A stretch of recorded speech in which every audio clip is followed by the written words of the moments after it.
Bismillahirrahmanirrahim. Saya awali. Assalamualaikum warahmatullahi wabarakatuh. Perkenalkan, nama saya Hana Silvia dengan NPM 2101031010.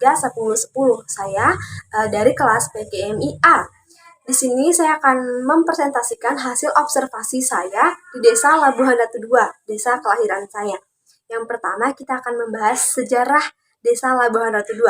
Desa Labuhan Ratu 2 berdiri pada tahun 1945.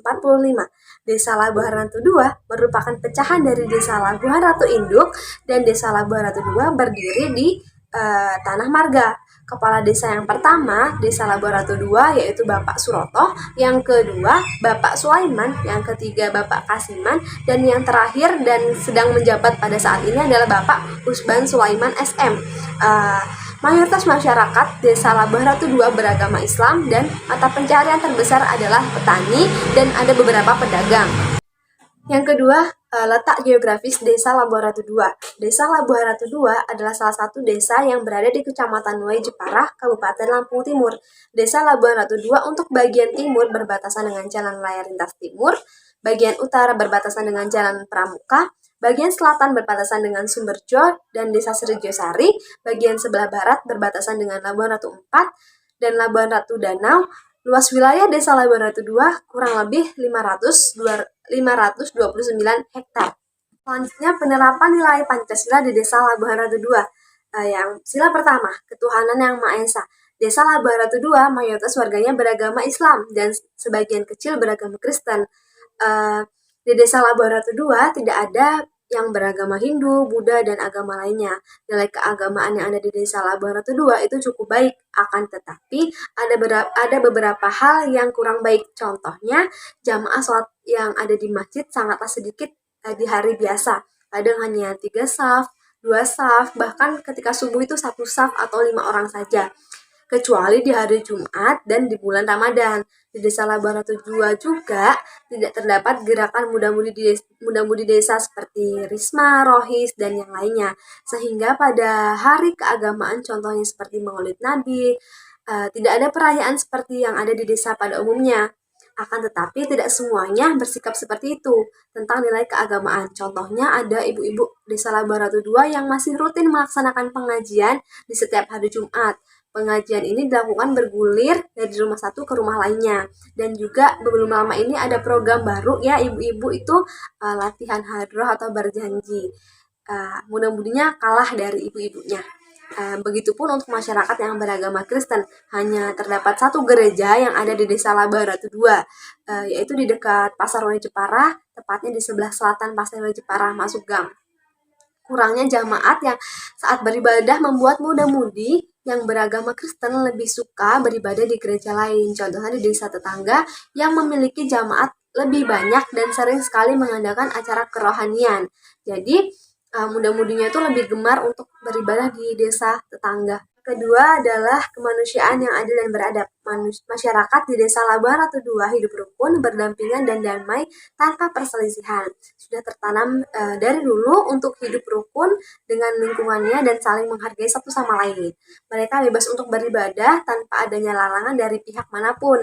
Contohnya ketika perayaan Hari Raya Idul Fitri atau Idul Adha, umat beragama lain menghargai dan tidak mengganggu umat muslim yang sedang merayakan hari raya. Begitupun sebaliknya ketika perayaan Natal dan hari besar agama Kristen, masyarakat yang beragama Islam itu tidak melarang atau tidak menghalangi masyarakat yang beragama Kristen untuk beribadah. Masyarakat Desa Labuhan Ratu 2 juga saling tolong-menolong antar warganya. Contohnya ketika salah satu warga mengadakan acara seperti hajatan, itu masyarakat tuh beramai-ramai untuk membantu hingga acara itu selesai. Nah, tidak hanya itu, ketika ada masyarakat yang sedang membangun rumah, warga tuh bergotong royong untuk saling membantu membangun rumah tersebut. Dari sini dapat dilihat bahwa kerukunan dan toleransi antar warga masih sangat terjaga dengan baik. Sila ketiga, Persatuan Indonesia. Nilai Pancasila yang ketiga ini sudah terlaksana di Desa Labuhan Ratu 2. Contohnya ketika ada salah satu warga yang tertimpa musibah, masyarakat saling gotong royong dan saling membantu. Ada satu cerita, suatu malam telah terjadi hujan deras sehingga angin kencang merobohkan dapur salah satu warga yang terbuat dari bambu. semua warga sekitar terbangun dan datang untuk melihat. Ternyata benar, dapurnya itu sudah roboh, dan pagi harinya masyarakat tuh bergotong royong untuk membangun dapur dapur tersebut. Dan ada salah satu kejadian yang menunjukkan bahwa persatuan di Desa Labar Ratu 2 itu sudah diterapkan dengan baik, yaitu ketika terdapat musibah kebakaran Pasar Wejipara. Jadi Pasar Wejipara itu ada beberapa kali kebakaran ya. Jadi warga Desa Labuhan Ratu 2 itu berbondong-bondong untuk mendatangi pasar untuk membantu para pedagang untuk menyelamatkan barang-barang yang masih bisa diselamatkan. Dari dua peristiwa di atas sudah dapat membuktikan bahwa nilai Pancasila sudah tertanam di dalam diri masyarakat Desa Labuhan Ratu 2. Dan ketika kan mayoritas pekerjaan warga Desa Labuhan Ratu 2 itu adalah seorang petani. Nah, ketika musim tani, sebelum musim tani itu masyarakatnya bergotong royong untuk membersihkan aliran air untuk mengaliri sawah. Jadi mereka tuh bergotong royong untuk membersihkan agar airnya tuh bisa lancar mengalir. Nah, jadi itu sudah mewakilkan bahwa nilai persatuan yang ada di Desa Labuhan Ratu 2 itu sudah baik.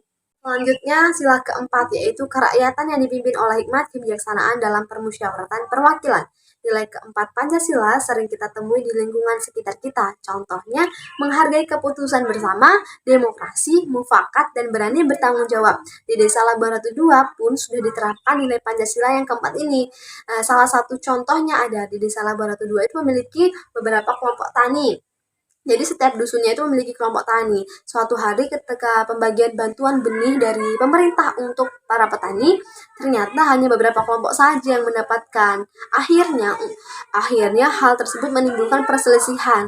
Tetapi para petani memilih untuk bermusyawarah dalam penyelesaiannya.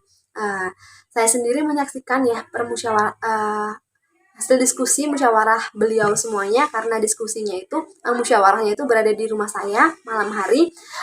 Beliau menyelesaikan diskusi dengan baik ya, dengan saling bermusyawarah, menyampaikan pendapatnya seperti itu sampai beliau semua menemukan titik terangnya, yaitu kelompok tani yang tidak mendapatkan benih boleh mengambil benih di kelompok tani yang mendapatkan. Begitu sebaliknya, ketika nanti kelompok tani satunya tidak mendapatkan, boleh mengambil di kelompok tani yang satunya. Yang terakhir, sila kelima, keadilan sosial bagi seluruh rakyat Indonesia. Keadilan sosial di Desa Labuhan Ratu 2 sudah terselesaikan dengan baik. Pembangunan di Desa Labuhan Ratu 2 sudah merata. Salah satu contohnya adalah pembangunan jalan yang ada di Desa Labuhan Ratu 2.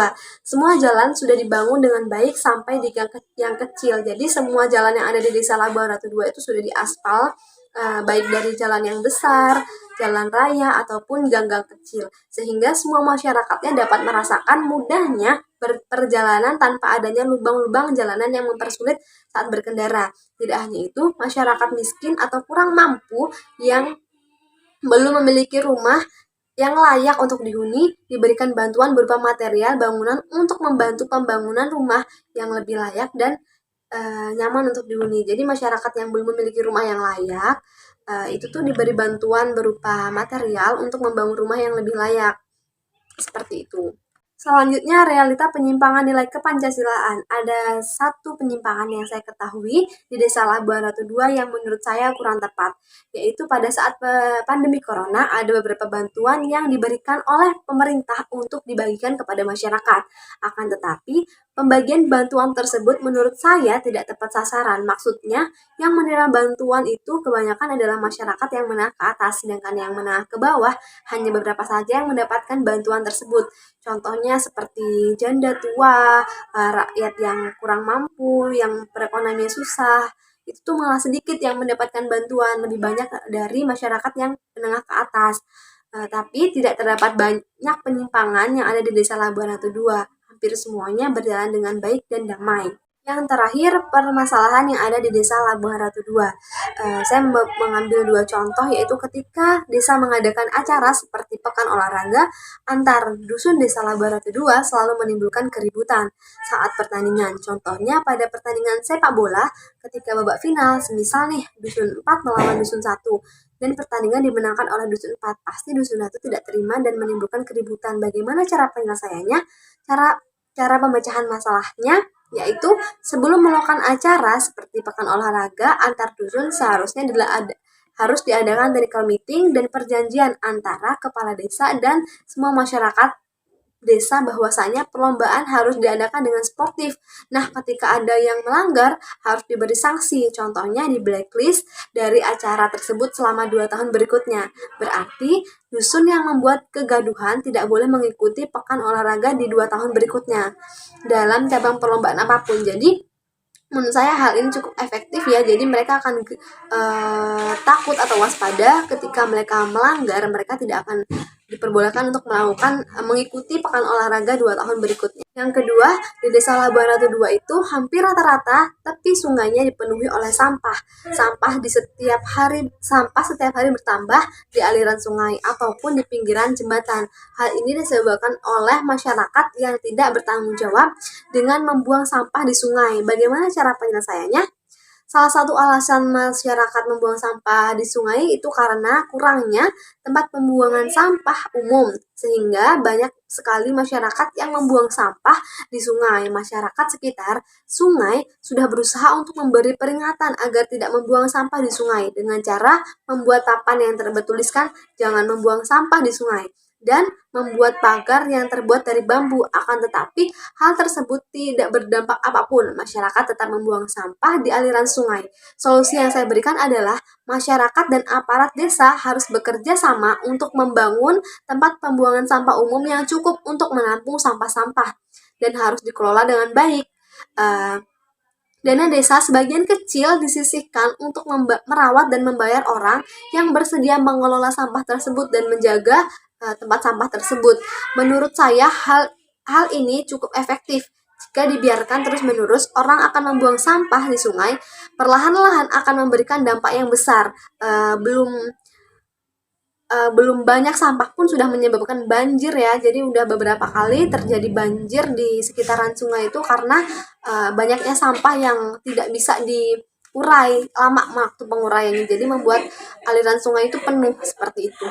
Untuk masalah mengenai perjudian di Desa Labuan Ratu 2 itu sudah tidak ada karena masyarakatnya sudah kapok atau takut ya, karena dulu ketika saya kelas 6 SD itu ada peristiwa bahwasanya ada salah satu rumah yang dijadikan tempat perjudian. Akan tetapi pihak kepolisian dan aparat Desa Labuan Ratu 2 itu sudah melakukan kerjasama dengan pemilik rumah bahwasanya nanti malam akan diadakan penggerebekan rumah. Jadi pada malam hari sekitar jam 2 malam itu dilakukan penggerebekan rumah dan semua yang melakukan judi itu tertangkap dan dibawa ke Polres Lampung Timur. Mereka ditelanjangi dan dibawa ke Polres dan mereka dihukum penjara selama kurang lebih 3 bulan. Jadi sampai sekarang tidak ada kasus lagi tentang perjudian di Desa Labuan Ratu 2. Untuk masalah mengenai maling di Desa Labuan Ratu 2 itu jarang terjadi ya, karena Bapak polisi yaitu Pak Yudi itu selalu berkeliling setiap malamnya untuk membangunkan warga untuk berjaga malam.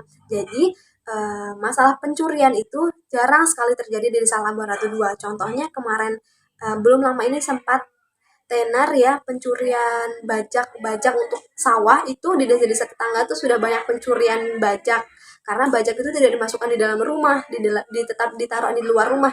Nah, tapi di Desa Labuan Ratu 2 itu tidak terjadi, tidak ada maling yang berani mengambil karena di Desa Labuan Ratu 2 itu ketat, polisinya itu selalu berkeliling setiap malam untuk membangunkan warga untuk berjaga.